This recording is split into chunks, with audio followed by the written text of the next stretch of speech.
Fahrenheit. Ama bek bırakalım deyip bir hada ne ola diye var. Uspens kule var taşınan. Adam gayret bolly. Kolaydı ha. Onun öneminin demeli. Ben ne olarak tüy? Kıyızından bulan altı. O takırçağı. Takaçağı da bir de hava aydı. Bozma bozma. Yetti. Kendi yetti. Sen ya mı? Ha. Ya. Bir soğan fazla oldu yani. Oho değil mi? Kişi var ne görünen para. Canına.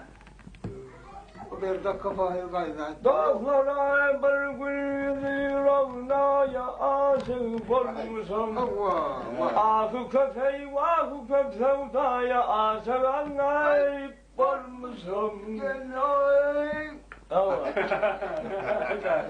Bak bilmem bir bağışla gülgâne aşık olmuşum.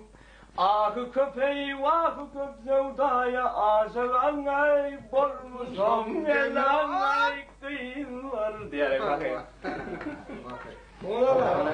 Bu içerler. Abi var ya de halifamız bularım kacanlar. Ama birinin var dik durmadı halifalarımız bular. Ama şun haşet. Bu orada kutlu onlarla. Şunu bir hizmet eder toy. Bir gayret. Boşalı delik geldik. Kavartaya bacanına. Oğlanlar geldi mi Bahçer'den? Bahçer gelmedi mi? Elvan olsun o. Böyle kim gelin o. Alırım gelin o. Bir gibi kurulur. Tayfalarlar geldi. Çok var. Gelmedi ya. Yolu çek. Canına. Yolu çekler hele. Elmen geldi. Alp çıkar. Yani çok Uzbekistan kitabını düşün adımda kaldı. Gönlümün adımda. Ayo geplemen bir yolu yap gel yüzden O da. Ya Allah. Diktorada sağ kazanın demedi. Diyelim. Şu birinci çağırdım. Bana ben de tanrıma yok. Zoruma etsem. Ama şey yok. Ayrıca da. Bilerse tanıyanla kan tanrım kalkam da. Atacağım onu da. Benim biliyorum. Halifan vardır halifan. Sen onun halifan. Onun ne bulam almasam daima var.